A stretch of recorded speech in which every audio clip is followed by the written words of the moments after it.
اعوذ باللہ من الشیطان الرجیم بسم اللہ الرحمن الرحیم انا فتحنا لک فتحا مبینا لیغفر لک اللہ ما تقدم من ذنبک وما تأخر ویتم نعمته علیک ویہدیک صراطا مستقیما وینصرک اللہ نصرا عزیزا۔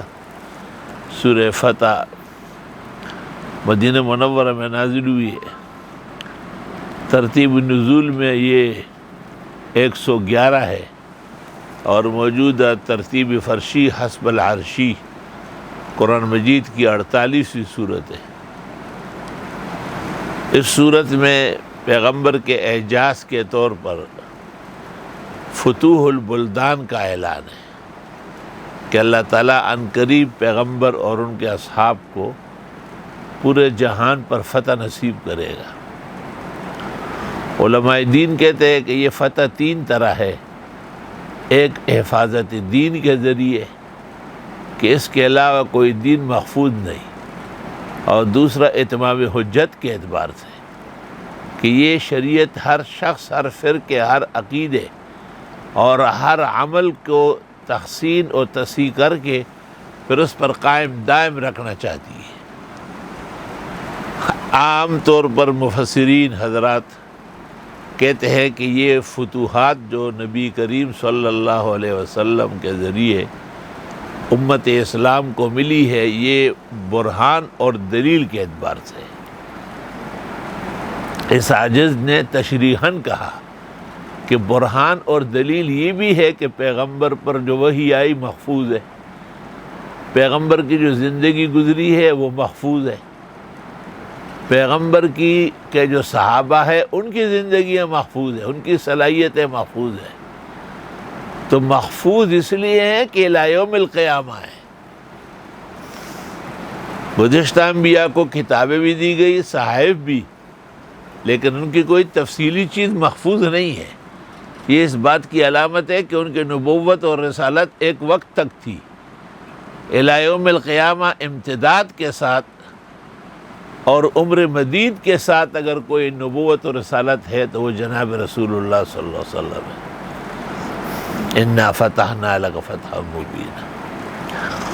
چونکہ 2 دور پیغمبر پر بظاہر گھٹن کے تھے، ایک مکہ میں 13 سال اور دوسرا مدینہ منورہ میں غزوات سے پہلے، تو ارشاد فرمایا کہ نہیں، یہ سب اللہ تعالیٰ کے علم میں ہے اور اللہ تعالیٰ اس کے بدلے میں مسلمانوں کو بہت بڑی عزت اور بہت بڑی قابلیت اور بہت بڑے فتوحات عطا کرے گا۔ اس کے بعد 4 فتح ہیں۔ ایک ہے مغفرت الذنب، دوسری ہے اتمام النعم، چوتھی ہے ثبات علی الہدایت، تیسری ہے ثبات علی الہدایت، اور چوتھی ہے نصرت معذرہ، ڈٹ کر امداد بھیجنا۔ اور 4 رکوع ہے، تو پہلے رکوع میں مغفرت الذنب کی تفصیل ہے، اور دوسرے رکوع میں اتمام النعم کا بیان ہے، اور تیسرے رکوع میں ثبات علی الہدایت کی تلقین و تاکید ہے، اور آخری رکوع کے اندر رب العالمین کی طرف سے نصرت معذرہ، بھرپور امداد اور نصرت بھیجنے کا اعلان ہے۔ فَهَذَا مِنْ عَجَائِبِ الْعَالَمِ۔ اِنَّا فَتَحْنَا لَكَ فَتْحًا مُبِينًا، بے شک ہم نے فتح دے دی آپ کو، فتح واضح۔ عجیب بات ہے ایسے موقع پر کہ آپ حدیبیہ سے بغیر عمرہ کیے واپس ہو رہے تھے، کیونکہ مشرکین نے رکاوٹ ڈالی اور اس نے صلح حدیبیہ کی شکل اختیار کی، اور طے ہوا کہ اگلے سال آپ عمرہ کرنے آئیں گے، اور راستے میں یہ صورت نازل ہوئی۔ آپ نے کہا اس سے بہتر صورت میں نے نہیں دیکھی۔ اس لیے صحابہ سے بخاری وغیرہ میں منقول ہے کہ تم لوگ تو فتح مکہ کو فتح کہتے ہو، ہم تو حدیبیہ کو فتح کہتے ہیں، کیونکہ حدیبیہ سبب بنا اور خداوند تعالیٰ کی طرف سے بشارت مل گئی کہ فتح کھل کر آپ کو دینے والا ہو۔ اس کا مطلب یہ ہے کہ فتوحات نام صرف کسی ملک پر حکمرانی کرنے کا یا کسی ملک کو طاقت اور فورس کے ذریعے کنٹرول کرنے کا نہیں ہے، بلکہ وہ فاتح اور غانم خدا تعالیٰ کے ہاں ستود صفات ہو۔ اس لیے پہلی فتح ہے مغفرت الذنب، ہر طرح کے خلاف اولا امور معاف ہونا۔ اور فاتح اور غانم کے لیے ضروری ہے کہ وہ خدا کے بندوں کو آرام راحت سلوک پہنچا سکے، تو دوسری فتح ذکر فرمائی اتمام النعم کی، اور پھر یہ کہ اس فتح کو قائم رکھنا ہے، دائم رکھنا ہے، ثبات علی الہدایہ۔ اور چوتھا یہ کہ جہاد اور خدا کے دشمنوں سے لڑ بڑنا، قتال فی سبیل اللہ، اور اس کی ضرورت اور اسباب کو کبھی بھی بھولنا نہیں۔ پیغمبر صلی اللہ علیہ وسلم نے کہا ہے الجہاد ماضٍ منذ بعثنی اللہ لا یبطلہ جور جائر ولا عدل عادل حتی یقاتل آخر هذه الامہ الدجال۔ اگر روئے زمین عدل سے بر جائے تب بھی جہاد رہے گا، اور اگر روئے زمین اہل باطل سے بر جائے تب بھی جہاد موجود رہے گا کسی نہ کسی شکل میں، یہاں تک کہ اس کے آخرین دجال سے لڑیں گے۔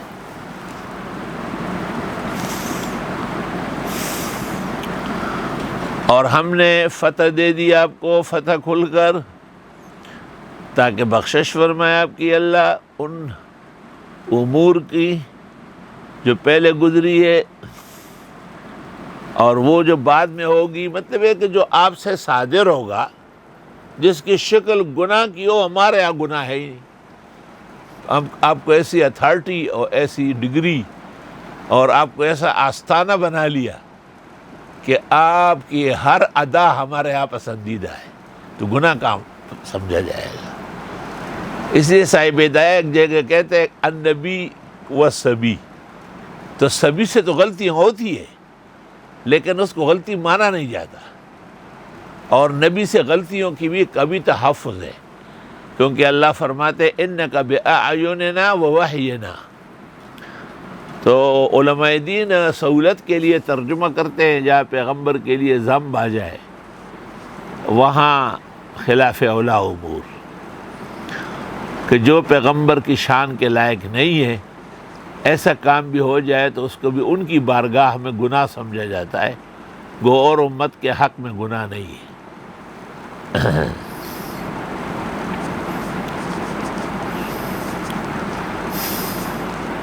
عجیب و غریب صورت ہے یہ، اللہ تعالیٰ نے اس میں عجیب کمالات رکھے ہیں۔ کہتے پیچیدہ عقدوں کو حل کرنے میں بہت اکسیر ہے۔ عشاء کی نماز کے بعد اور وطروں سے پہلے 4 رکعت اکٹھی پڑھی جائے اور اس کے 4 رکوع سے پڑھی جائے تو شروع میں بہت گرانی اور بہت دباؤ پیش آئے گا، چھوڑے نہیں، بس اس کے بعد دیکھیں کہ کیسے آئینہ صاف ہوگا، مطلع سارا آپ کے حق میں ہوگا، مشرق اور مغرب سب اکٹھے ہو جائیں گے۔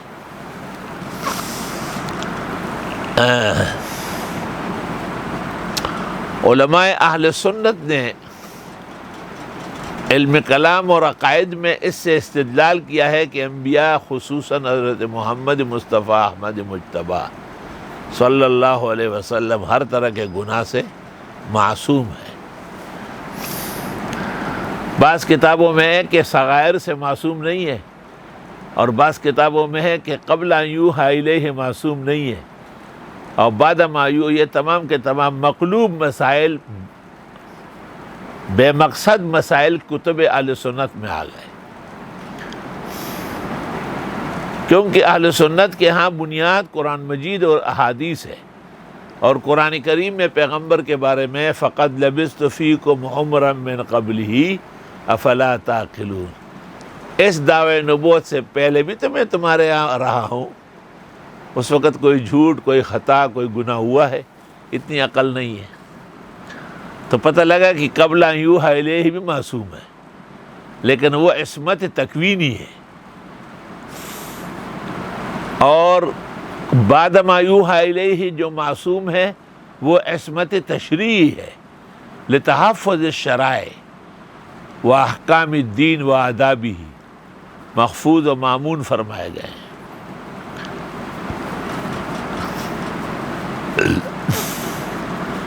لِيَغْفِرَ لَكَ اللَّهُ مَا تَقَدَّمَ مِن ذَنبِكَ وَمَا تَأَخَّرَ، اور تاکہ بخش دے اللہ تعالیٰ آپ کے لیے وہ جو پہلے گزرے ہیں خلاف اولا امور، اور وہ جو بعد میں ہوں گے، پہلے سے جو ہوئے نہیں ہیں وہ بھی معاف ہے۔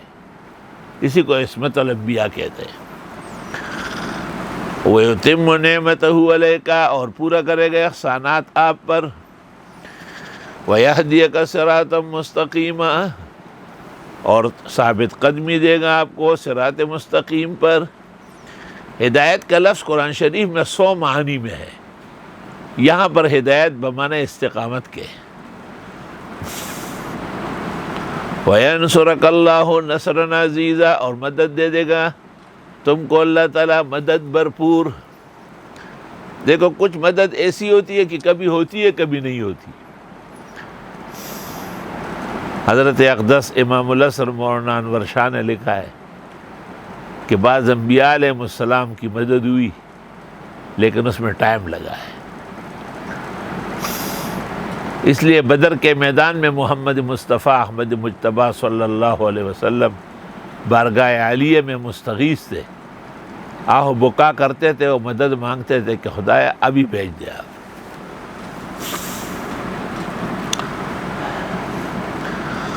وقت پر مدد، اور پوری مدد، اور ہمیشہ مدد۔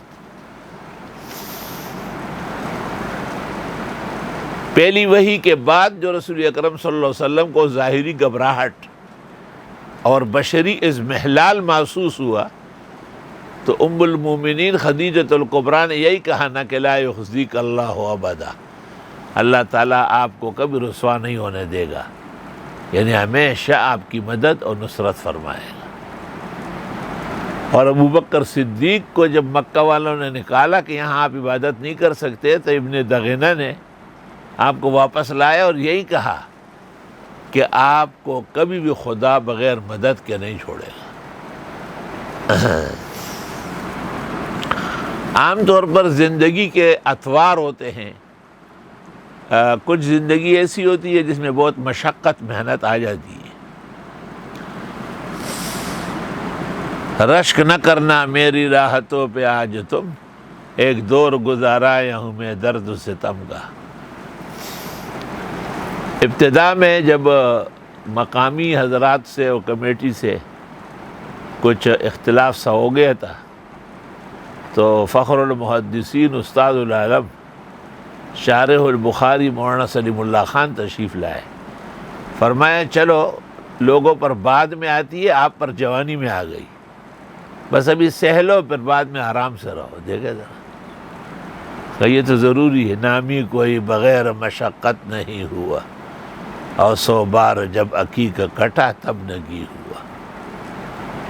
توے چمڑنوے شہید شیخو پکور کے وائے، دغا سے نشی پا میدان باندھ کبان منیسا۔ آپ بھی کہتے ہیں کہ میں مروں نہیں شہادت پاؤں، لیکن گھر سے نکلتے نہیں ہیں، خالی میدان پر کوئی مچھلیاں نہیں پکڑ سکتا، دریا جانا پڑے گا۔ فضل علی استاذ کا شعر ہے۔ درس کے نہیں اولی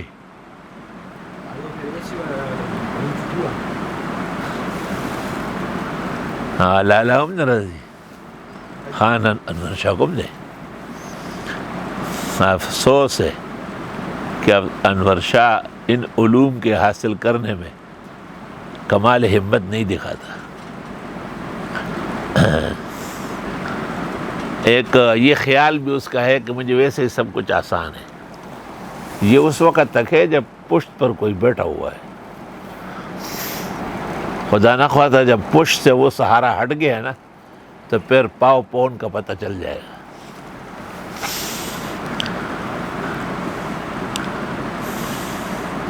میرے والد صاحب تھے، آپ نے تو دیکھے تھے، عاجز مسکین غریب سے آدمی تھے۔ میں جہانگیر آتا تھا، جاتا تھا، مسجد میں نماز پڑھتا تھا، جمعے پڑھاتا تھا۔ اور مجھے کوئی کبھی بھی گلہ شکوہ نہیں کیا گیا، لیکن جب ان کا انتقال ہوا اور پھر میں گیا اور آیا تو ایک موقع پر مجھے وہاں کے بزرگوں نے جو میرے محسن ہیں اور بہت ہی اچھی بات کہی کہ پہلے تو بابا جی موجود تھے تو وہ ہمارے احوال میں دخل دیتے تھے، کوئی بیمار ہوا تو عیادت کی، کسی کے ہاں خوشی آئی تو مبارکباد دی، کسی کے ہاں میت ہوئی تو دعا کے لیے آئے۔ اب تو کوئی بھی نہیں ہے تو آپ کو تھوڑی سی تکلیف کرنی پڑے گی، سمجھ گئے آپ بات؟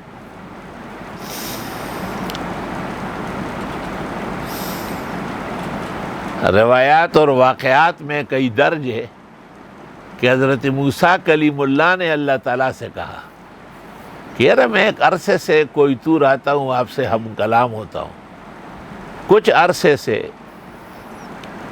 مجھے ڈر سا لگنے لگا آتے جاتے ہوئے۔ حق سبحانہ جل وعلا نے کہا اس وقت تمہاری ماں زندہ تھی، وہ تیرے لیے دعائیں کرتی تھی، اب وہ ہٹ گئی۔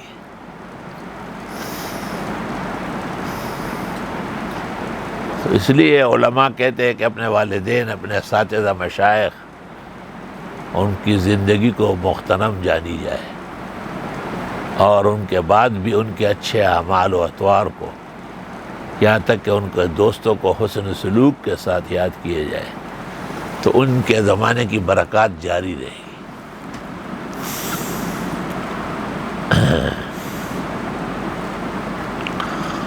وَيَنْصُرَكَ اللَّهُ نَصْرًا عَزِيزًا، اور مدد کر دے گا اللہ تمہاری نصرت بھرپور۔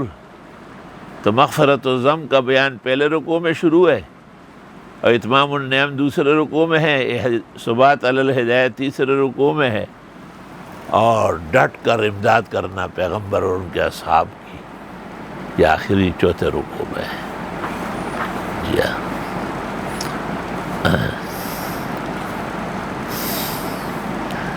هو الذی انزل السکینۃ فی قلوب المؤمنین، اللہ وہ ہے جس نے اطمینان بھیجا مسلمانوں کے دلوں میں، لیزدادوا ایمانا مع ایمانہم، تاکہ بڑھے وہ ایمان در ایمان میں۔ یعنی انسان جب ترقی کرتا ہے ایمان میں تو اعمال ایمان بڑھتے ہیں، اس لیے متکلمین اور جمہور فقہاء کے ہاں ایمان بسیط ہے لا جزء لہ، اور متحدثین کے ہاں ایمان مرکب ہے، ایک تصدیق ہے، دوسرا اقرار باللسان ہے، تیسرا عمل بالارکان ہے۔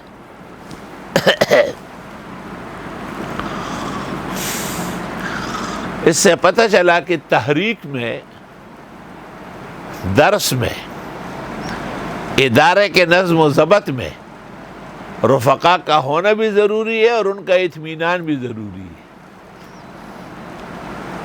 هو الذی انزل السکینۃ فی قلوب المؤمنین، جیسے ہمارے زمانے میں ایک مفتی صاحب گزرے ہیں، اب ان کے مریدوں نے بڑے ادارے اور انگریزی اور دین ملا کر شروع کیا ہے، لیکن وہ مفتی صاحب اپنے بعض شاذ اعمال کی وجہ سے علماء میں ناپسندیدہ تھے، وہی چیز اب بھی چل رہی ہے۔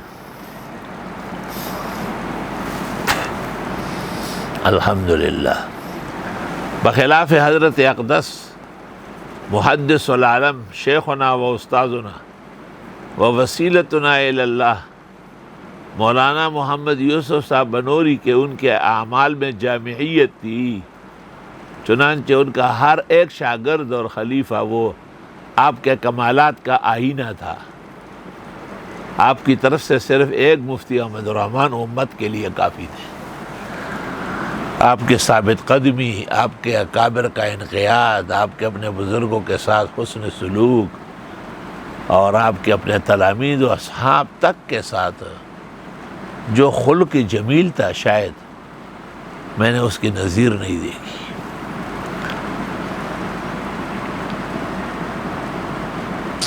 چار آدمی میں نے زندگی میں ایسے دیکھے جن پر مجھے رشک آیا ہے کہ واقعی عالم دین اس کو کہتے ہیں۔ ایک شیخ المحدثین اور اپنے وقت کے شاہ ولی اللہ شیخ الحدیث مولانا نصیر الدین صاحب غورغشتوی،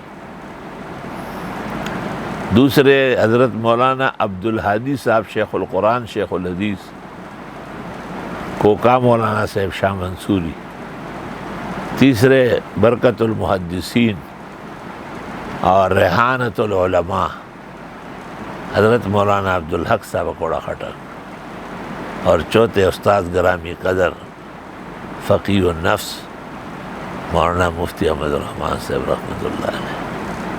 میں جو اپنی خوش قسمتیوں پر نظر کرتا ہوں نا، تو میں یہ احساس کرتا ہوں کہ مفتی احمد الرحمن جیسے میرے استاد تھے، اور پھر کہتا ہوں کہ الحمدللہ کہ حضرت اخیر تک مجھ سے مطمئن تھے، اور جو بات میں کرتا تھا مجلس میں حضرت اسی پر ڈٹے رہتے تھے کہ بھائی مولوی صاحب نے جو بات کہی ہے اس کو مان لیجیے نا، اس میں فائدہ ہوگا۔ الحمد بہت مجالس میں علماء نے محفوظ کی۔ مثلا قاری لداد نے ایک کیسٹ رکھا ہوا ہے، اس کیسٹ میں ان کے ہاں ایک بڑا اجلاس ہوا تھا علماء دیوبند کے کراچی میں تحفظ کے سلسلے میں۔ اس میں ہمارے مولانا مفتی احمد الرحمن اور فقیہ اعظم محدث اعظم مفتی اعظم پاکستان مولانا مفتی ولی حسن، اور ان سب نے عاجز فقیر کا نام لیا ہے کہ جو بھی کام کرنا ہو اس کے آگے رکھو، اس کو باتیں بھی آتی ہے اور یہ حجت بھی جانتا ہے، اور یہ تھانہ تحصیل سے بھی نہیں ڈرتا۔ اس زمانے میں کچھ اور ہی شباب تھا اور طرح عناوین تھے۔ اسی طرح پاور ہاؤس کی طرف ایک جلسہ تھا، اور اس جلسے میں مفتی احمد الرحمن صاحب اعلی اللہ مقامہ نے بہت تفصیل سے کہا کہ ہمارے ساتھی ڈر جاتے ہیں اور موقف چھوڑ دیتے ہیں، اور پھر میرا نام لیا کہ انہوں نے اتنی تکلیف اور پریشانیوں میں جہاں قدم رکھا ہے وہاں پر ثابت قدمی دکھائی، اور وہ تمام جگہ اس کی محفوظ ہے، اور وہ اہل حق کے ٹھکانے بن گئے۔ تو برادر محترم حضرت مولانا مفتاح اللہ صاحب حفظ اللہ نے مجھے کہا کہ حضرت مفتی صاحب نے آپ کا تذکرہ والہانہ کیا۔ اپنوں کے نقش قدم پر ہو مرنا یا جینا، وَيَرْحَمُ اللَّهُ عَبْدًا قَالَ آمِينَ۔ او میں تو کچھ بھی نہیں ہوں، تجھ کو بھلا لگتا ہوں، عاشقی میں اسی ادا کو عدل کہتے ہیں، جب کسی رات میں ہم تم پہ غزل کہتے ہیں، انہی راتوں کو تو ہم شب وصل کہتے ہیں۔ سبحان اللہ۔ هو الذی انزل السکینۃ فی قلوب المؤمنین، اللہ وہ ہے جو اتار دیتا ہے اطمینان کو مسلمانوں کے دلوں میں۔ اس پہ اشکال ہے کہ حضرت عمر نے کچھ جھگڑا کیا تھا، بعض صحابہ غمگین و پریشان تھے، تو یہ پیغمبر کے انقیاد و اتباع میں کمی نہیں تھی، قوت حس کی وجہ تھی۔ لِيَزْدَادُوا ایمانا مع ایمانہم، تاکہ بڑھے یہ لوگ ایمان در ایمان۔ وہ کہتے تھے کہ وہ ایک محدث گزرا ہے امام ابو حنیفہ کے زمانے میں، اس کو کہتے تھے اسد السنہ، احادیث کا شعر۔ تو وہ امام ابو حنیفہ رحمۃ اللہ علیہ کے خلاف روزانہ درس میں باتیں کرتے تھے کہ امام صاحب ایمان کو مرکب نہیں مانتے، اور صرف بسیط کہتے ہیں۔ امام ابو حنیفہ نے ایک دفعہ ان کو خط لکھا،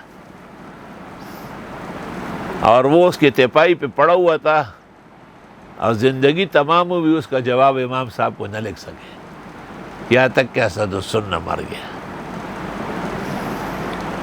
یہ تھے ابو حنیفہ۔ الحمدللہ، خدا کا شکر ہے کہ مولانا ہمارے محمد زمان صاحب کلاچی والے، جنہوں نے حضرت اقدس حضرت بنوری کی نگرانی میں تصنیفات حدیث میں تخصص کیا ہے، اور وہ کتاب اب شائع ہو گئی، برادر بزرگ مولانا عبدالقیوم حقانی دامت برکاتہم کی کاوشوں سے، المصنفات فی الحدیث، اس میں اسد السنہ کا تذکرہ ہے۔ میرے لیے ایک مشکل یہ ہے کہ ہمارے اکثر جو ساتھی ہے وہ واقعات اور علوم سے ذرا مشکل سے آشنا ہوتے ہیں، تو ان کو میرے حوالے وغیرہ بہت زیادہ تعجب خیز لگتے ہیں۔ تو اسد السنہ کا قصہ میں نے تو شروع سے سنایا ہے، لیکن کوئی کتاب ایسی مجھے ایک بڑے شخص نے کہا جس میں ان کا تذکرہ، اچانک مولانا عبدالقیوم حقانی نے مولانا محمد زمان کولاچوی کی وہ کتاب جو بنوری ٹاؤن میں انہوں نے تخصص کیا اور اس مقالے کو جمع کیا گیا اور کتابی شکل میں شائع ہو گئی، اس کا نام ہے مصنفات فی الحدیث، اس میں اسد السنہ کا ذکر ہے۔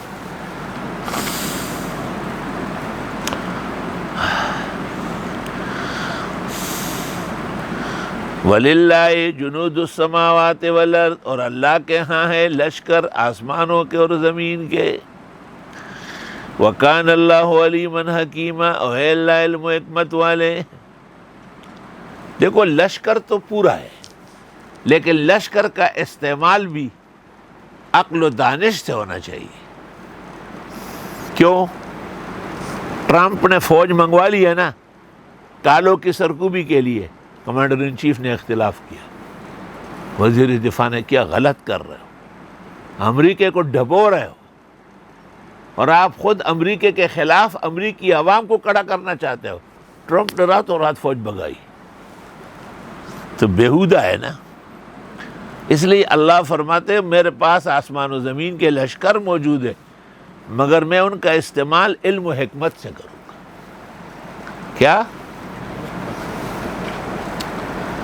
اللہ تعالیٰ نے اس بارے میں ہمارے حضرت مولانا مفتی محمود صاحب کو بہت جامعیت دی تھی۔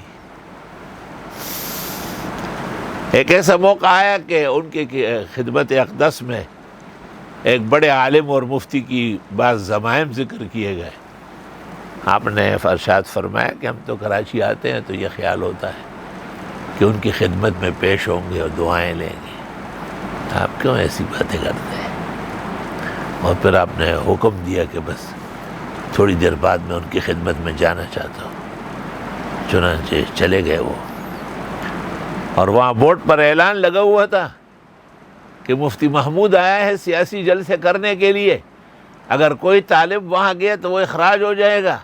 حضرت سے کہا کہ آپ نے کہا یار شخص کا اپنا زاویہ فکر ہے، ایک محتمم کی حیثیت سے وہ ادارے کے حالات جانتا ہے۔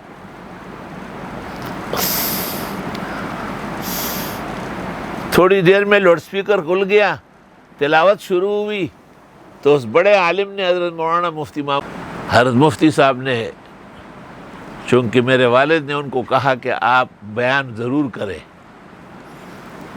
تو حضرت نے اس کو اصول بنایا کہ چونکہ حضرت مفتی صاحب میرے بزرگ ہیں اور ان کا میرے لیے حکم ہے، اس واسطے میں بیان کر سکتا ہوں۔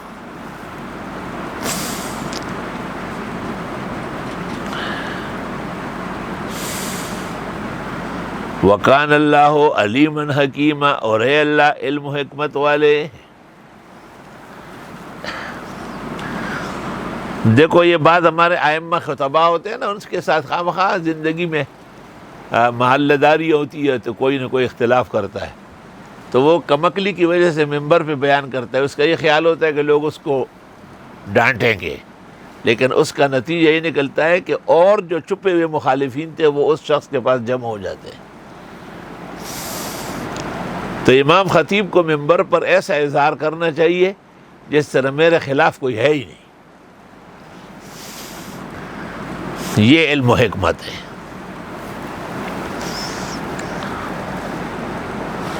لِيُدْخِلَ الْمُؤْمِنِينَ وَالْمُؤْمِنَاتِ، تاکہ داخل کرے اللہ مومن مردوں کو اور مومن عورتوں کو، جنات تجری من تحتہا الانہار، جنتوں میں کہ بہے گی اس کے نیچے نہریں، خالدین فیہا، ہمیشہ اس میں رہیں گے، وَيُكَفِّرْ عَنْهُمْ سَيِّئَاتِهِمْ، اور دور کر دے گا ان سے ان کے گناہ، وَكَانَ ذَلِكَ عِنْدَ اللَّهِ فَوْزًا عَظِيمًا، اور یہ اللہ کے ہاں بڑی کامیابی ہوگی، مغفرت و ذنب ہے نا۔ وَيُعَذِّبَ الْمُنَافِقِينَ وَالْمُنَافِقَاتِ، اور عذاب دے منافق مردوں کو اور منافق عورتوں کو، والمشرکین والمشرکات، اور مشرک مردوں کو مشرک عورتوں کو، الظانین باللہ ظن السوء، جو گمان کرتے تھے اللہ کے بارے میں ناروا گمان کہ یار مٹھی بھر لوگ ہیں، یہ کیا کیا لڑیں گے، کہاں کہاں اتنے محاذ انہوں نے کھولے ہیں۔ علیہم دائرۃ السوء، خود ان مشرکین و منافقوں پر گردش زمانہ پڑے گی۔ وغضب اللہ علیہم، اور اللہ کا غضب ہے ایسوں پر، ولعنہم، اور ان کو لعنت کیا، رحمت سے دور کیا۔ وأعد لهم جہنم، اور تیار کیا ان کے لیے دوزخ۔ وساعت مصیرا، کیا ناکارہ بازگشت ہے وہ۔ طالبان کے بارے میں بھی یہ ایک تخیل پیدا ہو گیا تھا کہ مولوی ہونے کے ناطے اور داڑھی اور پگڑی کے ناطے ان کی خارجہ پالیسی نہیں ہے، اور جب تکلیف کا وقت آیا تو باہر کے ملکوں نے ان کا ساتھ نہیں دیا۔ تو سوال یہ ہے کہ ٹھیک ہے، دو صلاحیتیں ہیں، ایک اسباب عالم کو اپنے حق میں کرنا جس کو آپ عام انداز میں خارجہ پالیسی کہتے ہیں، اور ایک مسبب کی رضا و خوشنودی پر جمنا۔ طالبان میں یہ دوسری خصلت بکمال تھی، اس لیے کائنات کی بڑی سے بڑی طاغوت روس پہلے تسنس، کھنڈرات اور بنجرے اور بخرے، اور کائنات کا دوسرا شیطان، انسانیت کا بدترین دشمن امریکہ، ٹرمپ جیسے متکبر مغرور، وہ ان کے سامنے کہتا ہے کہ آپ کے ساتھ صلح کرنا خود میری اور امریکہ کی ضرورت ہے۔ اور ایک موقع پہ ٹرمپ نے کہا امریکہ پر میرے یہ کوئی کم احسان ہے کہ میں طالبان سے ان کو چھڑا لایا۔ یہ کیا چیز ہے ان میں؟ یہ تجزیہ پوری دنیا میں کوئی آپ کو نہیں دے سکتا جو سورہ فتح میں آپ سن رہے ہیں، کہ دنیا کے اندر وقت گزارنے کے دو طریقے ہیں، یا تو اسباب پیدا کرو، صلاحیت پیدا کرو، خارج پالیسی اپنی جامع بناؤ، اور یا یہ کہ پھر اللہ رب العالمین سے ایسا قطعی تعلق، مضبوط رشتہ، ایمان کا، اخلاص کا استوار کرو کہ وہ بھرپور مدد بھیجے۔ اس کا تذکرہ میں درس میں اور طرح بھی کرتا ہوں۔ میں کہتا ہوں کہ طالبان کو اسباب کی شکست ہوئی ہے، عزائم کی شکست نہیں ہوئی، اس لیے وہ اپنے کسی کام پر شرمندہ نہیں ہے۔ اور دیگر جگہوں پہ جو ہمارے بھائی یا ہمارے مسلمان بہت ہی تکلیف میں ہیں، ان کو اسباب کا بعد میں، عزائم کا پہلے شکست ہے۔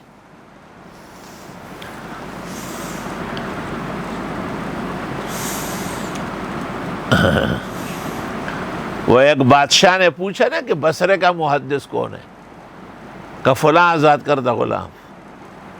کوفے کا کون ہے؟ کہ فلاں آزاد کردہ غلام۔ مدائن کا کون ہے؟ فلاں آزاد کردہ غلام۔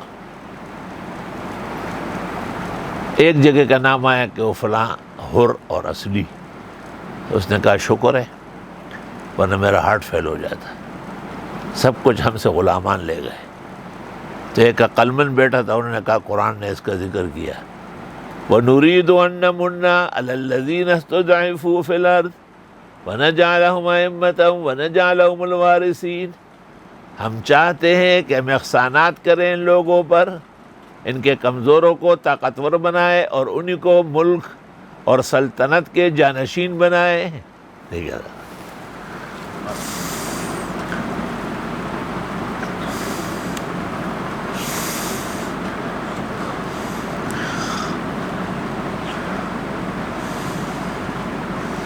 ہمارے جو کہ ہمارے گاؤں میں بڑے بڑے لوگ ہوتے تھے، وہ مجھ سے ویسے محبت تو کرتے تھے، لیکن کسی پروگرام وغیرہ میں ہم کو نہیں بلاتے تھے، اور کارڈ وغیرہ میرے ہاتھ میں بھی تقسیم کرتے تھے کہ فلاں کو دو، فلاں کو دو، ہمارا کارڈ نہیں ہوتا تھا۔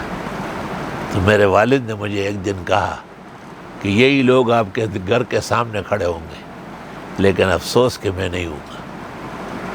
میں نے دل میں سوچا کہ میری کون سی حکومت بنے گی. خدا کی قسم نام لینا ان کبار ہستیوں کا، ان پاک نفوس کا، ان میرے محترم آستانوں کا کبھی بھی میں نہیں لوں گا، لیکن میرے والد کی زندگی میں ان کو ایسا آنا پڑا. تو میرا مطلب اس سے کیا کہنا ہے؟ میرا مطلب اس سے یہ ہے کہ ایک مومن کی حیثیت سے اس کو دو صلاحیتیں اپنانی ہے، ایک مسبب کی، دوسری اسباب کی. تو اسباب کی صلاحیت تو شاید کسی کے اختیار میں نہ ہو، سیاست ساتھ نہ دے، حکومت ساتھ نہ دے، حالات ساتھ نہ دے، لیکن مسبب کا رشتہ اپنانا پیغمبرانہ تعلیم میں موجود ہے. تبھی شاید محمد خان نے مجھے خط لکھا کہ آپ محتسب سے میرا کام کرائے. الحمدللہ.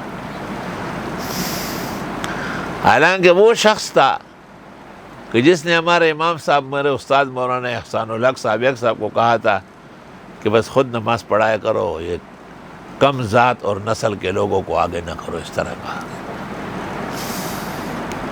ہمارے استاد جی بہت محبت والے تھے، قدر والے تھے، لیکن چونکہ شاد خان وہ بھی نیک انسان تھے. ایسے ایک بات تھی ہو گئی خوانین کی، ان کی اہلیہ تاج بیگم نے وصیت کی تھی کہ میرے استاذ کا بیٹا ہے، اس کو 20 کنال زمین دے دو. 20 کنال زمین صاحب کے نام پہ چڑھائی تھی.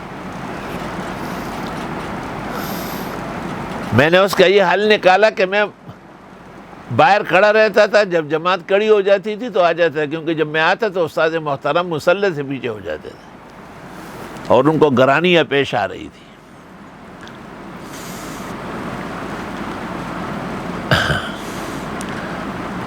یہ اس طرح ہوتا ہے.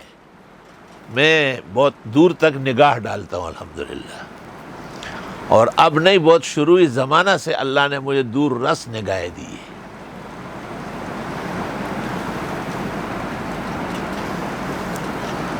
الحمدللہ. یہاں کراچی میں ہمارے بزرگ تھے. جب میں کراچی آ رہا تھا تو میرے استاذ، میرے قبلہ و کعبہ، فخر و مفخر حضرت مولانا عبدالحنان صاحب رحمۃ اللہ علیہ نے ان کو کہا تھا کہ یہ غریب گھرانے کا بچہ ہے، طالب علم ہے، مسافر ہے، اس کا کوئی خیال ویل رکھو.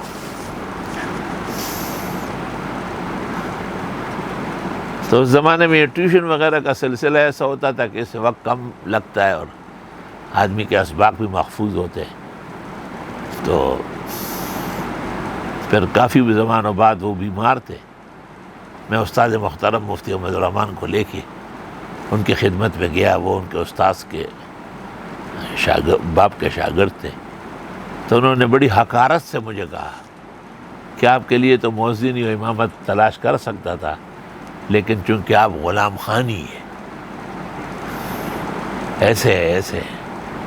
تو مفتی صاحب نے ان کو کہا کہ ان کو امامتوں کی کیا کمی ہے، آپ کو معلوم نہیں ہے، وہ تو بہترین خطیب ہے اور اہل باطل کے خلاف ہمارا مضبوط مناظر ہے. واپسی پر مجھے کہا کہ اس کو آپ کے مقامات کا پتہ نہیں ہے، یہ بالکل بے خبر ہے.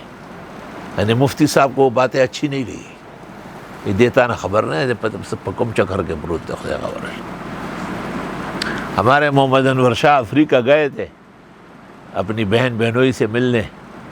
تو وہاں شاید ایک بزرگ نے ان سے کہا 15-20 طلباء تو ہوں گے ہی ہے دو حدیث میں. اس نے کہا کہ 15-20 آپ 10 سمجھے، لیکن وہاں 200-300 سے اوپر ہوتے ہیں. تو پھر میرے وہ جو ہمدرد سے مولانا شبیر اللہ، ان کو بھی کامل و اکمل صحت دے، وہ معذرت کرنے لگے کہ یار ہمارے اس بزرگ سے ایسی باتیں نکلتی ہیں. تو خلق می گوید کے خسرو بت پرستی می کند، آرے آرے می کند با خلق عالم کارنیست. خربوزہ کھاؤ، چھلکے سے کیا کام ہے؟ لیدخل المومنین والمومنات، تاکہ داخل کرے اللہ مومن مرد اور مومن عورتوں کو جنتوں میں جس کے نیچے بہے گی نہریں، ہمیشہ اس میں رہیں گے، اور دور کر دیں ان سے گناہ، اور یہ اللہ کے ہاں بہت بڑی کامیابی ہے. گناہ کیسے دور کریں گے؟ یا تو یہ کہ معاف فرما دے، یا ایسی نیکیوں کی توفیق دے کہ اس کے سامنے گناہ نہ ٹھہرے، یا ایسے اعمال و افعال اور شاگرد اور اولاد تابعدار پیدا ہو جائے تو ان کے لیے بخشش کی دعا مانگے۔ وَيُعَذِّبَ الْمُنَافِقِينَ وَالْمُنَافِقَاتِ، اور سزا دے دے منافق مرد اور عورتوں کو، والمشرکین والمشرکات، اور مشرک مرد اور عورتوں کو، الظانین باللہ ظن السوء، جو گمان کرتے تھے اللہ کے بارے میں نامناسب گمان، علیہم دائرۃ السوء، انہی کے اوپر گردش زمانہ پڑے گی۔ مسلمانوں کو کوئی تکلیف نہیں ہے۔ یہ ٹھیک ہے کہ عمران خان کی حکومت ذرا سخت حکومت ہے اور اس میں بھونچال زیادہ ہے، کبھی جہاز گرتے ہیں، کبھی کاتسالی پڑتی ہے، کبھی کرونا آتا ہے۔ اس کو اللہ کے دربار میں رونا چاہیے اب، اپنی جو اہلیہ ہے اس کی، اور وہ بڑی پیر ہے، اس سے اچھے تک سیکھے، بشرا بی بی سے۔ وغضب اللہ علیہم، اور غضب کیا ان پر اللہ نے، اور دور کیا ان کو رحمتوں سے، اور تیار کیا ان کے لیے جہنم، وساعت مصیرہ، بہت ہی ناکارہ بازگشتیں۔ وَلِلَّهِ جُنُودُ السَّمَاوَاتِ وَالْأَرْضِ، اور اللہ کے ہاں لشکر آسمان و زمینوں کے ہیں۔ وَكَانَ اللَّهُ عَزِيزًا حَكِيمًا، ہے اللہ غالب حکمت والے۔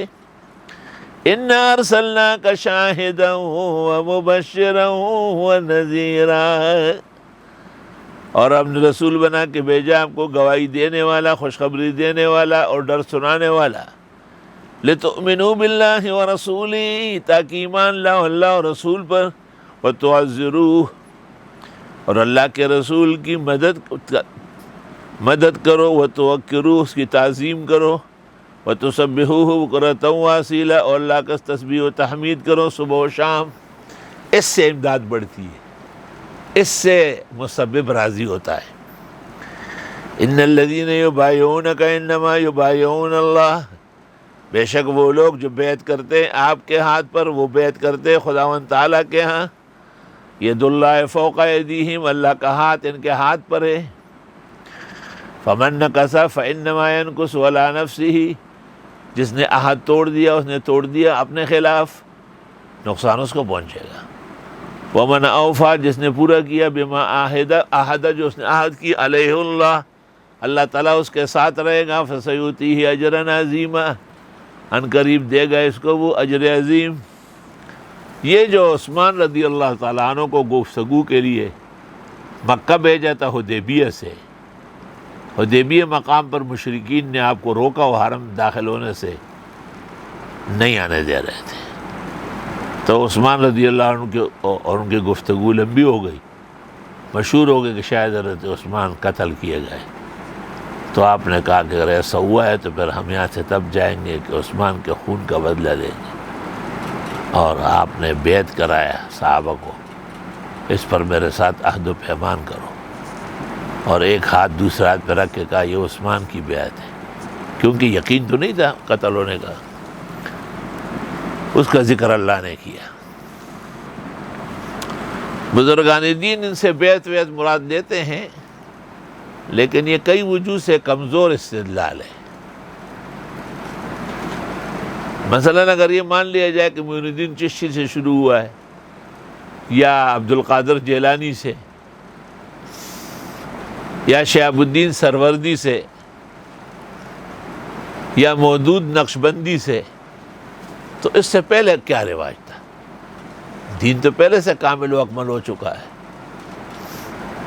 اس لیے علماء دین کہتے ہیں ایک بیعت ہے رسمی، کسی پیر کے ہاتھوں میں ہاتھ دینا، اور ایک بیعت ہے حقیقی، کسی سے عقیدے اور عمل کا رشتہ استوار کرنا، یہ اصلی بیعت ہے۔ سیقول لک المخلفون من الاعراب، ان قریب کہیں گے آپ سے پیچھے رہنے والے دیہاتی، شغلتنا اموالنا واہلونا، مشغول کیا تھا ہم کو مال اور گھر والوں نے، فاستغفر لنا، اس لیے ہم شریک نہیں ہوئے، معاف فرمائے۔ یقولون بألسنتہم ما لیس فی قلوبہم، یہ کہتے ہیں زبانوں سے جو ہے ہی نہیں ان کے دلوں میں۔ قل فمن یملک لکم من اللہ شیئا، آپ فرمائیے کون اختیار رکھتا ہے تم کو اللہ سے کچھ بھی، ان اراد بکم ضرا، اگر وہ چاہے تم کو ضرر دینا، او اراد بکم نفع، یا فائدہ پہنچانا۔ قل فمن یملک لکم من اللہ شیئا، آپ فرمائیے کون اختیار رکھتا ہے تمہارے لیے اللہ سے کچھ بھی، ان اراد بکم ضرا او اراد بکم نفع، بل کان اللہ بما تعملون خبیرا، بلکہ اللہ تمہارے اعمال سے خبردار ہے۔ اس قسم کے طویل واقعات کے اندر اپنوں کے بھی گمان و جو ہے نا ظنون پیش آتے ہیں، اس کی بھی اصلاح ضروری ہے۔ مولانا فضل الرحمن سے مدظلو کے بھائیوں نے یہاں کے کہا نا کہ ہم نے ان سے ایک موقع پر پوچھا کہ اختلافات تو سب کے ہوتے ہیں لیکن یہ آپ کا عمران خان سے اور طرح ہے، اور انہوں نے کہا بھائی اس بارے میں بات چیت نہ کریں آپ مجھ سے۔ بل ظننتم ان لن ينقلب الرسول والمؤمنون الى اہلیہم ابدا، بلکہ گمان کرنے لگے تم کہ نہیں پلٹیں گے پیغمبر اور مسلمان گھر کی طرف کبھی بھی، بس جیسے یہ نکلے ختم ہو جائیں گے۔ وَزُيِّنَ ذَلِكَ فِي قُلُوبِكُمْ، وہ خوبصورت دکھایا گئے تمہارے دلوں میں۔ وَظَنَنْتُمْ ظَنَّ السَّوْءِ، اور تم نے گمان کیا برا گمان۔ وَكُنْتُمْ قَوْمًا بُورًا، اور تھے تم ہلاک ہونے والے۔ بار عبور و بورن کے معنی ہلاک ہونا۔ وَمَن لَّمْ يُؤْمِن بِاللَّهِ وَرَسُولِهِ، جو ایمان نہ لائے اللہ اور رسول پر، فَإِنَّا أَعْتَدْنَا لِلْكَافِرِينَ سَعِيرًا، پس ہم نے تیار کیا کافروں کے لیے جلانے والی آگ۔ وَلِلَّهِ مُلْكُ السَّمَاوَاتِ وَالْأَرْضِ، اللہ کا راج ہے آسمان و زمین میں۔ يَغْفِرُ لِمَن يَشَاءُ، وہ بخشتا ہے جس کو چاہے، وَيُعَذِّبُ مَن يَشَاءُ، اور عذاب دیتا ہے جس کو چاہے۔ وَكَانَ اللَّهُ غَفُورًا رَحِيمًا۔ سَيَقُولُ الْمُخَلَّفُونَ إِذَا انطَلَقْتُمْ، ان قریب کہیں گے پیچھے رہنے والے جب آپ پلٹ جائیں گے، الی مغانم، غنیمتوں کی طرف، لتاخذوها، کہ تم لو اسے، ذرونا نتبعکم، چھوڑ دے ہمیں، ہم اتباع کر لیں گے۔ یریدون ان یبدلوا کلام اللہ، وہ چاہتے ہیں کہ بدل دے خدائی کلام کو۔ قل لن تتبعونا، آپ فرمائیے ہرگز تم ساتھ نہیں دو گے، کذالکم، تم اسی طرح ہی ہو۔ اور قال اللہ من قبل، اللہ نے پہلے ہی کہا ہے۔ بعض ساتھیوں کو تعجب ہوتا ہے کہ ہمیں چلتا وہ مضمون سمجھ نہیں آیا، تو یہ مضمون اس طرح تھوڑا نازل ہوا ہے۔ اس مضمون تک پہنچنے کے لیے میں خاص جہانگیر میں نہیں رہا، اس مضمون کو دل و جان میں بٹھانے کے لیے اور اس قابل ہونا کہ میں پورے عالم سے خطاب کر سکوں، اس کے لیے میں نے علماء دین کا مقرر کردہ سلیبس مکمل کیا ہے۔ ویلی چیزلالا وی نوڑی دی عبداللہ وی، آپ کو تو تیار مل رہا ہے، ظاہر ہے بہت ساری باتیں آپ کے کان سے ویسے ہی گزرے گی، ثواب تو ملے گا۔ حضرت مولانا اشرف علی صاحب نے لکھا ہے کہ ایک جگہ مولانا انور شاہ کا واعظ ہوا، اور واعظ بھی اعجاز القرآن پر تھا۔ کہ لوگوں نے کہا کچھ سمجھ نہیں آیا، کہ میں نے کہا کم از کم علم کا ایک مقام ایسا بھی جو ہے کہ تم لوگ نہیں سمجھتے ہو، آج اس کا اعتراف کرو۔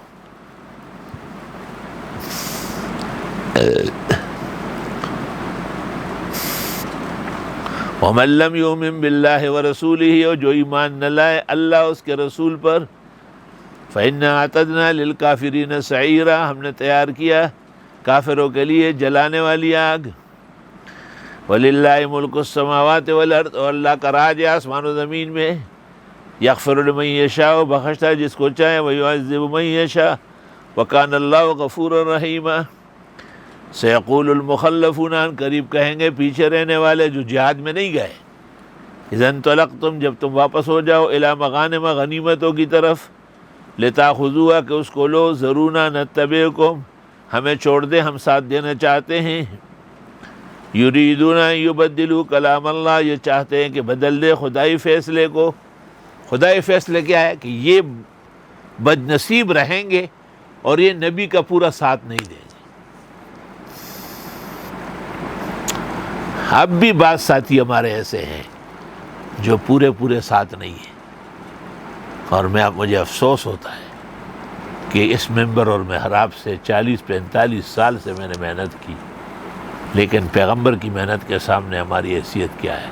انہیں اللہ کہتے ہیں کہ یہ کیسے صحیح ہو سکتے ہیں؟ کیا خدا کا فیصلہ غلط ہو جائے گا؟ قُل لَن تَتَّبِعُونَ، آپ فرمائیے ہرگز ساتھ مت دو، کذالکم، تم ایسے ہی رہو، وقال اللہ من قبل، اللہ نے پہلے ہی کہا ہے، فَسَيَقُولُونَ، پسند قریب کہیں گے، بل تحسدوننا، بلکہ تم حسد کرتے ہو ہم سے، بل کانوا لا یفقہون الا قلیلا، نہیں جانتے یہ مگر تھوڑا سا، اتنے تھوڑے جاننے کے لیے اس پر نجات نہیں ہو سکتی۔ قل للمخلفین من الاعراب، آپ فرمائیے پیچھے رہنے والے دیہاتیوں کو، ستدعون الی قوم اولی باس شدید، قریب تمہیں دعوت دی جائے گی ایک جنگجو قوم کے لیے، یا تو یہ فارس مراد ہے یا روم مراد ہے، ابن عباس کے روایات ہیں، تو قاتلونہم، آپ ان سے لڑیں گے، او یسلمون، یا وہ پہلے سے اسلام لائیں گے، فَإِن تُطِيعُوا، اگر تم نے اطاعت کی، یؤتکم اللہ اجرا حسنا، دے دے گا اللہ تم کو اجر بہترین، وَإِن تَتَوَلَّوْا، اگر تم نے منہ موڑا، کما تَوَلَّیْتُم مِّن قبل، جیسے پہلے منہ موڑا، یعذبکم عذابا الیما، سزا دے گا تم کو سزا دردناک۔ اللہ اکبر۔ ایک ڈسپلن کا تقاضا ہے کہ وقت پر آنے والے اور دیر سے آنے والے برابر نہ ہو۔ ایک ڈسپلن کا تقاضا ہے کہ جنید کیوں گاڑی ملنے کے باوجود فجر میں نہیں آتے۔ ڈسپلن کا تقاضا ہے کہ عبید کبھی فجر میں نظر آ جاتے ہیں، کبھی نہیں۔ باقی محمد انور شاہ کو بھی اپنی زندگی آئینے میں دیکھنی ہے۔ ہاں، تیرا جی نہ چاہے تو بانے ہزار ہے، اور آنکھیں اگر بند ہے تو پھر دن بھی رات ہے۔ یہ نہیں کہا جائے گا کہ آپ امامت کریں، آپ کی تکلیف ہے، مانتا ہوں میں یہ نہیں کہتا ہوں کہ آپ، لیکن آپ کو پہلی صف میں بہترین جگہ پہ آ کے واقع ہونا ہے۔ یہ ہماری مسجد ہے، ہماری درسگاہ ہے، پوری کائنات سے ہمیں زیادہ محبوب ہے۔ تو جو باپ بیٹے کو سمجھا نہ سکے، جو پیر مرید کو، جو استاذ اپنے شاگرد کو، وہ نہ باپ ہے، نہ وہ پیر ہے، نہ وہ استاد ہے، وہ ناقص العقل ہے، عورتوں کی طرح۔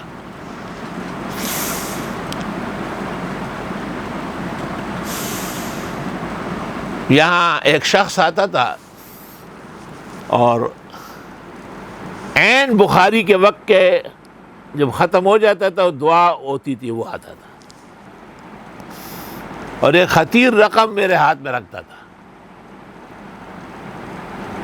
لیکن ایک دن مجھے اس نے کہا کہ میں نہ داڑھی رکھوں گا، نہ نماز پڑھوں گا، بس صرف آپ کے اور آپ کے بخاری کی قدر کروں گا۔ میں نے اسی دن کی رقم واپس کی۔ میں نے کہا یہ جائز نہیں ہے، یہ تو دین کے خلاف باڑا ہے۔ بعض ساتھیوں نے کہا کہ نوجوان لڑکا ہے، انگریزی بدوباش کے، میں نے کہا کچھ بھی ہو، وہ نوجوان ہے، ہم تو نوجوان نہیں ہیں، وہ بدوباش انگریزی، ہمارا تو مشرقی ہے۔ اگلے سال دیکھا میں نے کہ ڈبل رقم لایا اور داڑھی رکھی ہوئی ہے، سر پہ ٹوپی کی جگہ پگڑی، کہا اس وقت سے لے کے آج تک کوئی نماز ناغہ نہیں۔ تو آپ کو کہنا پڑے گا کہ آپ کا سلیبس حیات کا درست نہیں ہے۔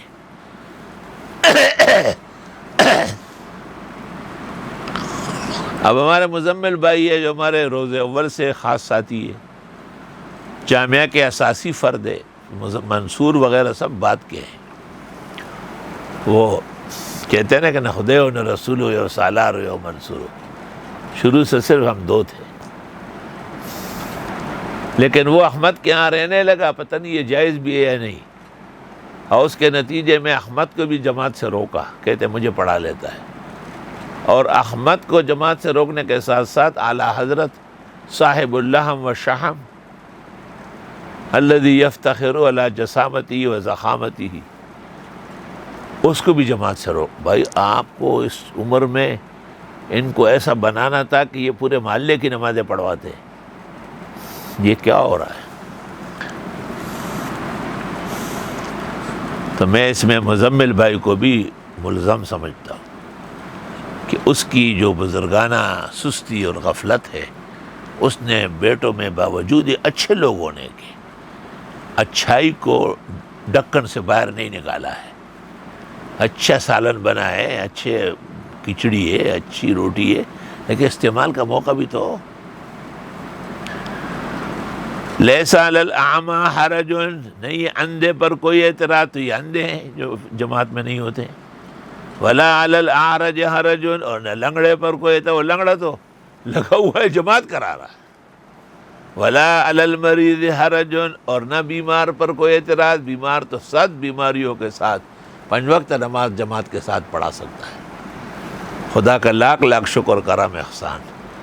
مجھے کئی سفر نہیں کرنا ہے، مجھے کہیں نہیں جانا ہے، میرا کوئی کام نہیں ہے. بھئی یہی کام ہے، قرآن شریف پڑھاؤں اور نماز پڑھاؤں، درس دوں. اور احسن العلوم، احسن المدارس، مقاصد، دراسات، احسن المحامد، جامع مسجد مولانا مفتی محمود، اسلامی فاؤنڈیشن، الاحسن اسکول اور جامع عثمان مسجد طاہر، ان تمام کی نگرانی اور دیکھ بھال. اگر میں پہنچ نہیں سکتا ہوں تو ضروریات اللہ پوری کرتا ہے. میں پہنچ تو نہیں سکتا ہوں لیکن میری دعائیں پہنچ رہی. تو صرف اس پر فخر نہ ہو کہ میرے ذریعے انٹرنیٹ چل رہا ہے اور میرے ذریعے پوری دنیا سن رہی ہے. ایک عتیق بھائی کو جواب دینے کی صلاحیت نہیں. عتیق بھائی نے اس کو کہا کہ سوال قبر میں ایک ہوگا، ما تقول فی ھذا الرجل، اور باقی سوالات نہیں ہیں. پہلی بات تو یہ کہ سوالات تو اور کتابوں میں ہے. تو یہ کیسے آپ کو پتہ چلا کہ مثلا بخاری یا مسلم کو مانے اور نہ مانے؟ یہ مرزا قادیانی کے دعاوی تھے، اس میں بھی جھوٹا ہو گیا تھا. شاہ صاحب نے اس کی ایسی پکڑائیاں کی کہ وہ دونوں ٹانگوں سے پھنس گیا. دوسری بات یہ ہے کہ اس کی مثال ایسی ہے جیسے کوئی کہے کہ میں نماز مانتا ہوں لیکن فجر کی 2 رکعت نہیں مانتا ہوں.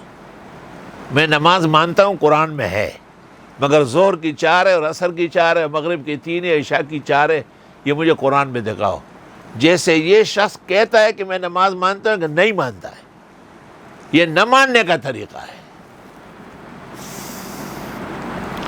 نماز جب آئی ہے تو اپنے شیڈول اور ضرورت کے ساتھ آئی ہے. وہ شیڈول اور ضرورت احادیث اور فقہ نے محفوظ فرمایا ہے. تو قبر میں سوال 1 ہو یا 5 ہو، قبر کا سوال جواب منکر نکیر کا برحق ہے. امام ابو حنیفہ نے الفقہ الاکبر میں کہا ہے کہ عود الروح الی الجسد فی القبر حق وسوال منکر ونکیر فی القبر حق. سوالات بھی 5 ہے، جوابات بھی 5 ہے. کئی ایک ذکر ہوا، کبھی دوسری جگہ ذکر ہوا. اس کی مثال ایسی ہے جس طرح اے ربکما تکذبان ہے نا. تو پھر سورۃ قمر میں جو ہے، سورۃ نجم میں کہ فبأی آلاء ربک تتماری، تو وہ کہے یہ نہیں مانتا ہوں میں. یہ تو سورۃ الرحمن کے خلاف ہے. یہ بیہودہ انسان ہے، کم عقل ہے.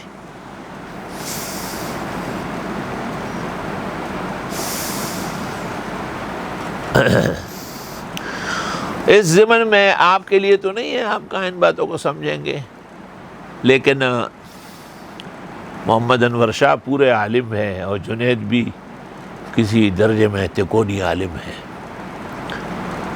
اور ہو سکتا ہے اور علماء اچھے طلباء سنتے ہو. وہ اس طرح کے احادیث میں ہے کہ جو جمعے کے دن یا رات کو مرا، اللہ تعالیٰ قیامت کے دن تک اس سے عذاب اٹھا لے گا. تو اس پر ایک بڑے عالم نے اشکال کیا تھا کہ یہ کہنا کہ جمعے سے پہلے تدفین ہونا چاہیے اور جمعے سے پہلے جنازہ پڑھ لیا جائے اور جمعے تک انتظار نہ کرایا جائے، یہ تو زیادت علی الحدیث ہے. تو میں نے کہا پھر دوسری بات بھی آ جائے گی، آپ بھی برداشت نہیں کریں گے اس کو کہ جو جمعے کو مرا یا جمعے کی رات کو، تو اس کا ایمان ضروری ہے یا نہیں؟ میں نے کہا حدیث میں دکھا دے آپ مجھے. تو جیسے ایمان کی ضرورت امر مسلم ہے، اس طرح فقہا کی تشریح ماننا قرآن و سنت کے لیے ضروری ہے. نہ آپ فجر کی 2 نہیں 1 رکعت بھی نہیں پڑھ سکتے بغیر فقہ کے. اس لیے بعض زنادقہ کے بیانات ٹیلی ویژنوں پر اور بعض زنادقہ کے اپنی طرف سے دعوے، اس سے بچنا چاہیے ہمارے مخلص بھائیوں دوستوں کو، عقیدہ خراب ہونے میں دیر نہیں لگتی۔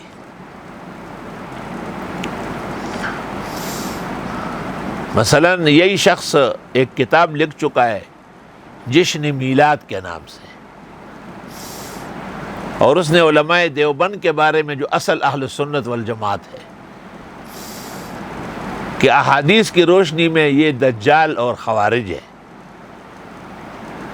اور دلیل یہ پیش کی ہے کہ ان کے بھی سر مونڈے ہوں گے اور اس کے بھی سر مونڈا ہوا ہے۔ تو پہلی بات تو یہ ہے کہ کیا احمد رضا خان نے فتاوی رضویہ میں سر مونڈنے کے جواز کا اور بلکہ سنت ہونے کا فتویٰ نہیں دیا ہے؟ تو وہ کون ہے؟ وہ بھی یاجوج ماجوج و خوارج ہے۔ دوسری بات یہ کہ 1400 سال اسلامی تاریخ میں سر کے بال مونڈنے کا مذمت کس نے کی ہے؟ صرف امام مالک یا بعض بزرگوں کی رائے یہ ہے کہ بال رہے تو اچھا ہے۔ تیسری بات یہ ہے کہ آپ کہتے ہیں کہ احادیث میں ہے، تو احادیث میں تو کنگن کا ذکر بھی آیا ہے، قرآن میں ہے کہ جنتیوں کو پہنایا جائے گا، کہ آپ کنگن یہاں پہننا شروع کر دیں گے؟ آپ کہتے ہیں وہاں جنتیوں کا لباس ہرا ہے، تم بھی ہری پگڑی باندھ سکتے ہو، تو میں یہ کہتا ہوں کہ پھر وہاں پر شراب پینے کا بھی ذکر ہے کہ ان کو بہترین عمدہ قسم کا سربمہر شراب پلایا جائے گا۔ یہ تو ناجائز ہونے کی دلیل ہے کہ چونکہ یہاں آپ نے اس کو ناجائز سمجھ کر دنیا سے گزر گئے، اللہ تعالیٰ آپ کو وہاں عطا فرماتے ہیں۔ تو ایسے کم عقل، کم ظرف، بے علم اور بے حکمت لوگوں کے بیان سے ہمارے مخلص دوستوں کو، بھائیوں کو پرہیز کرنا چاہیے۔ یہ اشکال کرنا کہ جی اس کتاب میں ہے اس میں نہیں، یہ تو وہ شک نہیں کر رہا ہے جو بخاری، مسلم، ترمذی اور تمام سے ستہ وغیرہ ستہ پڑھا رہا ہے۔ یہ ایک ایسا شخص جو دور سے بیٹھا ہوا کنکر مار رہا ہے، وہ اشکال کر رہا ہے۔ اور جس آدمی کا حوالہ دیا جاتا ہے اس کو اپنی پوری امت نے مسترد کیا ہے، اور وہ ہر اعتبار سے پیٹا پٹایا ہے۔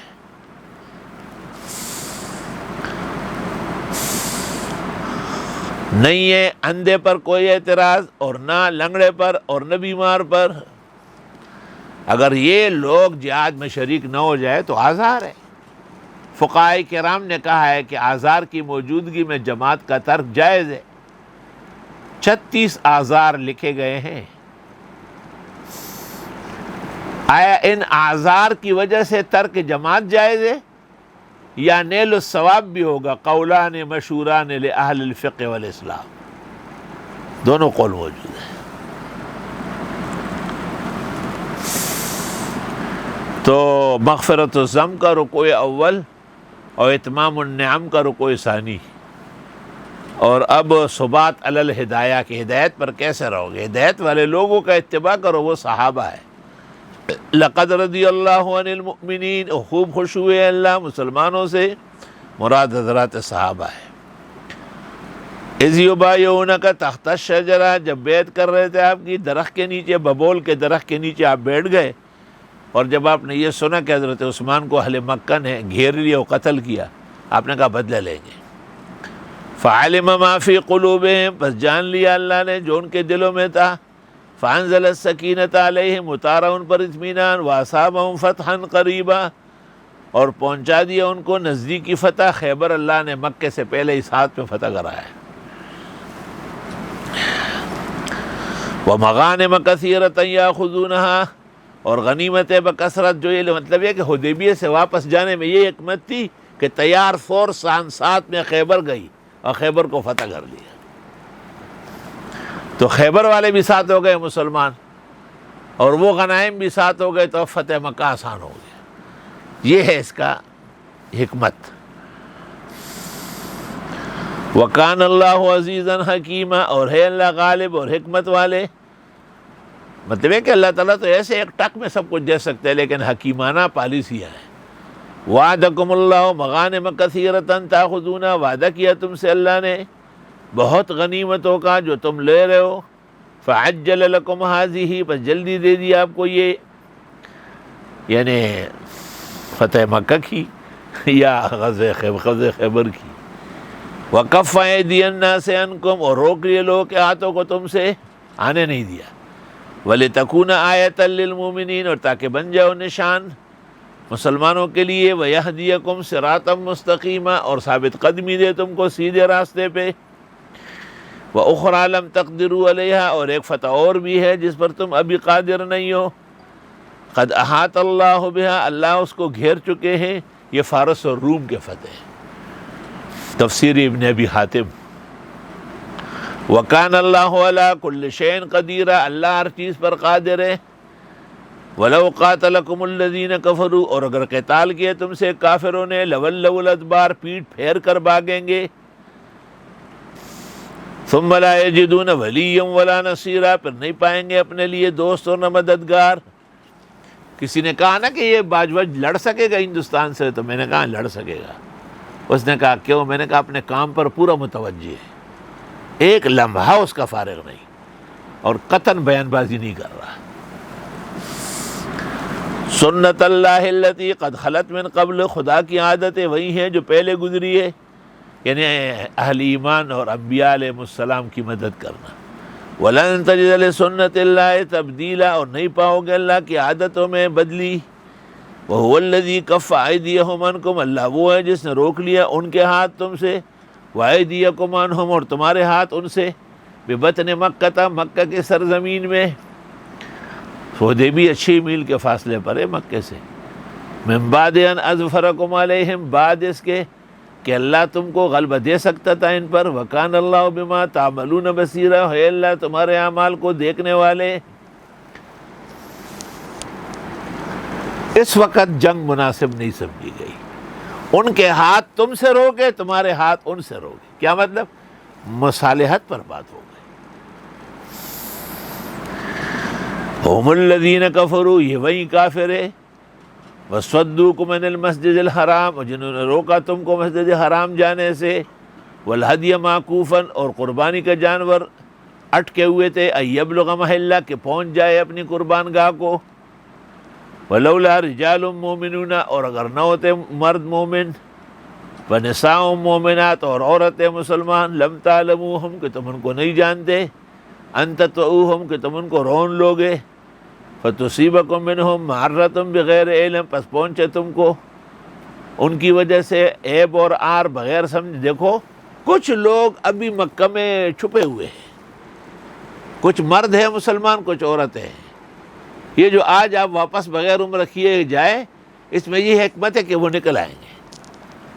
ایک مومن و مسلم کو بچانا اتنا ضروری ہے، اور یہاں کیا کیا ظلم و زیادتی خود ایمان والوں کے ساتھ ہو رہی ہے۔ نبی کو بمائے حرام کے، بمائے 1400 اصحاب کے، بغیر عمرہ کیے واپس کرنا برداشت ہوا، لیکن وہ جو مکہ میں اور آس پاس مسلمان اپنی غریبی اور ہجرت کی وجہ سے مشرکین میں چھپے ہوئے ہیں، ان کو غلطی سے قتل کرنا برداشت نہیں ہوا۔ اس سے یہ بھی پتہ چلا کہ نبی اور صحابہ میں سے کوئی بھی غالب عالم الغیب نہیں ہے، اور میں تمہیں پتہ ہی نہیں ہوگا، آپ مشرک سمجھ کے ماریں گے اسے، حالانکہ وہ مومن مسلم ہے۔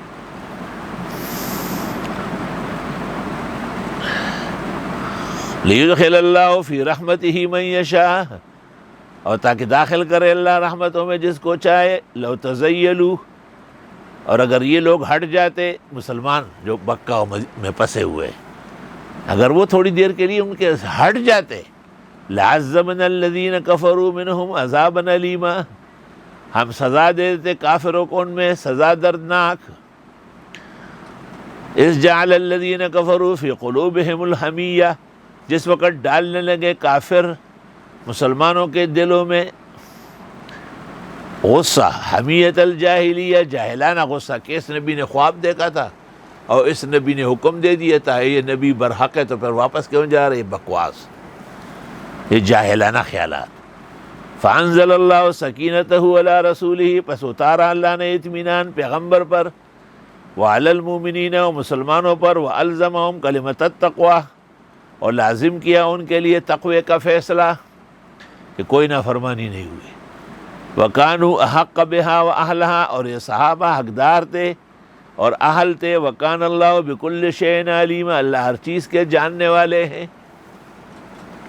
اصل بات یہ ہے کہ رسول کریم صلی اللہ علیہ وسلم اور حضرات صحابہ نے جب سے ہجرت فرمائی تھی،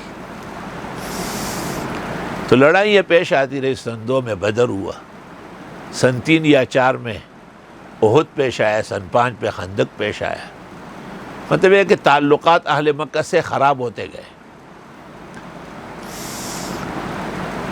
آپ کی آرزو اور خواہش تھی کہ یا اللہ ہمیں کسی طرح مکہ میں احرام کے ساتھ جانا، عمرہ اور حج نصیب فرمائے. چنانچہ آپ ہر روز فجر کے بعد مصلی پر پوچھتے تھے حل رأى منکم الرؤیا اللیلۃ البارحہ، بخاری مسلم، کیا رات کو کسی نے خواب دیکھا ہے؟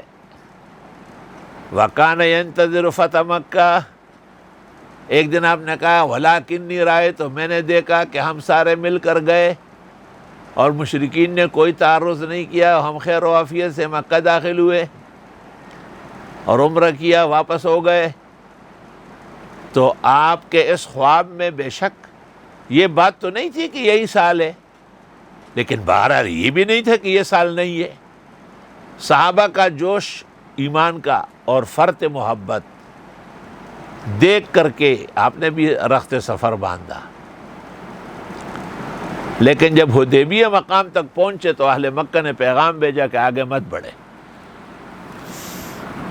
اور وہ طویل قصے احادیث و آثار میں اور سنن میں ہیں. حدیبیہ کے صلح کے نام پر ایک مصالحت شروع ہو گئی اور ہو گئی. اللہ اس کا ذکر کرتے ہیں. منافقین کہتے تھے کہ یہ پیغمبر کیسے ہیں، اس کا صدق ہی نہیں ہے. لقد صدق اللہ رسولہ الرؤیا بالحق، یقیناً سچا کیا اللہ نے پیغمبر کا خواب برحق کر کے. دیکھا ذرا، لَتَدْخُلُنَّ الْمَسْجِدَ الْحَرَامَ انشاءاللہ، داخل ہوں گے آپ مسجد حرام میں اللہ نے چاہا امن سے. محلقین رؤوسکم، مونڈے ہوئے ہوں گے سروں کو، ومقصرین، اور یا بال چھوٹے کیے ہوئے ہوں گے. عمرے اور حج کے بعد پورے بال لینے، نہیں کہ داڑھی منڈائی جائے. سر کے بال بالکل لینا، یہ کامل نیکی ہے. اور چھوٹے کرنا جائز ہے لیکن 1/4 نیکی ہے. دلیل یہ کہ آپ نے دعا میں کہا اللہم اغفر للمحلقین، یا اللہ جنہوں نے سر کے بال منڈوائے ہیں ان کی بخشش فرما. اللہم اغفر للمحلقین، اللہم اغفر للمحلقین.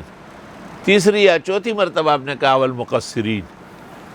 تو علماء فرماتے ہیں کہ مناسک کے اندر بال اتارنا حج کے بعد یا عمرے کے بعد یہ بھی یاد رہے کہ حدود حرم میں اتارنا ہے. اگر آپ نے عمرہ مکہ میں کیا اور بال مدینے میں اتارے تو آپ ایک دم کے موجب ہو گئے.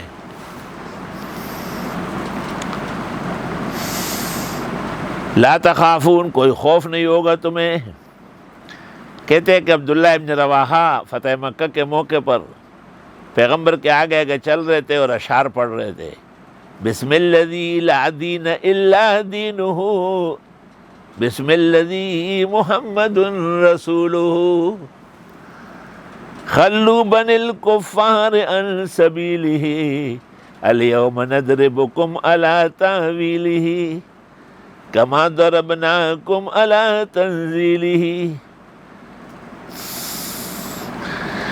ضربا یزیل الہام عن مقیلہ، ویزہل الخلیل عن خلیلہ، قد انزل الرحمن فی تنزیلہ، فی صحف تتلی علی رسولہ، بأن خیر القتل فی سبیلہ، یا رب انی مؤمن بقیلہ. اس پر اشکال یہ ہے کہ عبداللہ ابن رواحہ اس سے پہلے غزوہ موطا میں سن 7 میں شہید ہوئے ہیں. تو یہ کیسے ذکر ہوا ہے؟ جواب یہ کہ اشعار عبداللہ ابن رواحہ کے ہیں، پڑھے کسی اور نے ہو.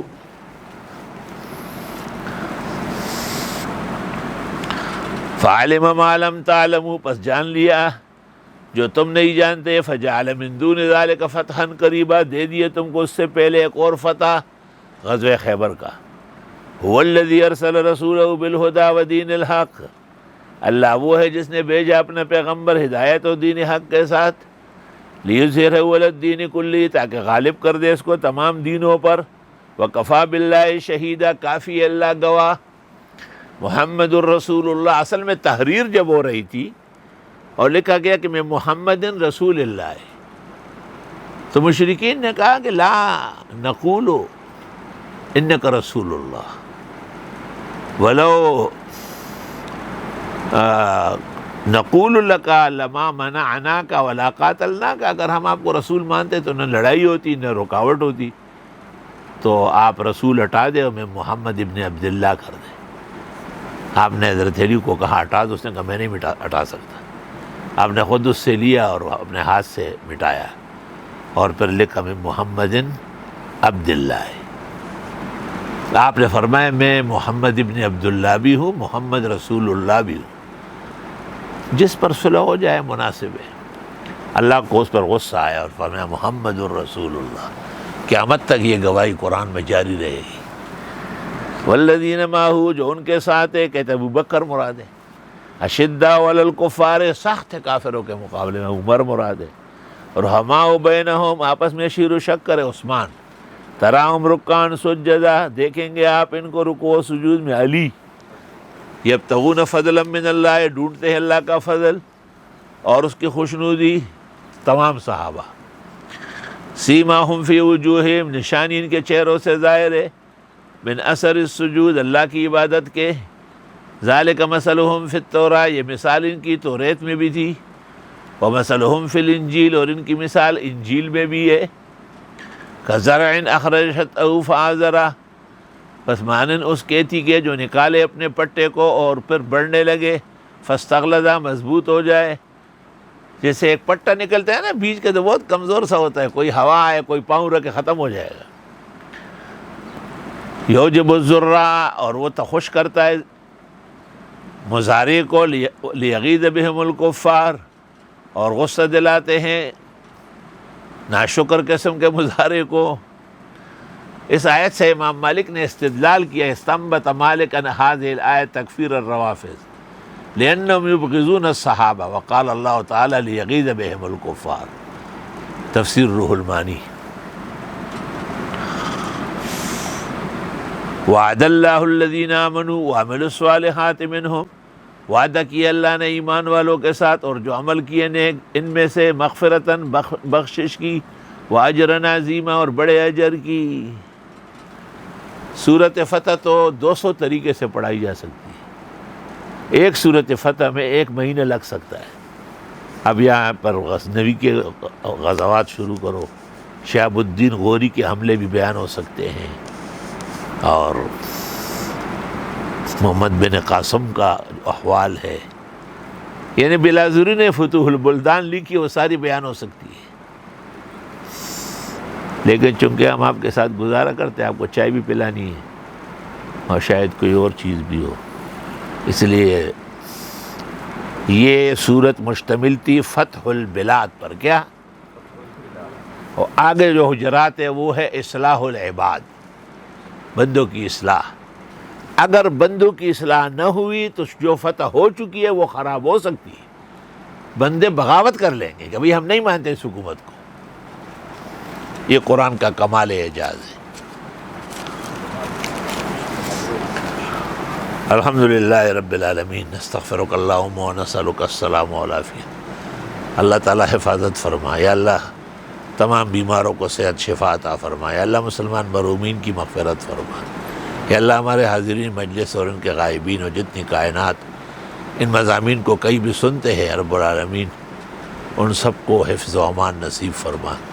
یا اللہ مدارس کا چہل پہل بحال فرما، درس و تدریس تعلیم کی جو نہرنگیاں ہیں، حسن بیان ہے، آماجگاہیں ہیں، یا اللہ ان کو ایک بار پھر سبززار باغ بنا، بہارستان بنا۔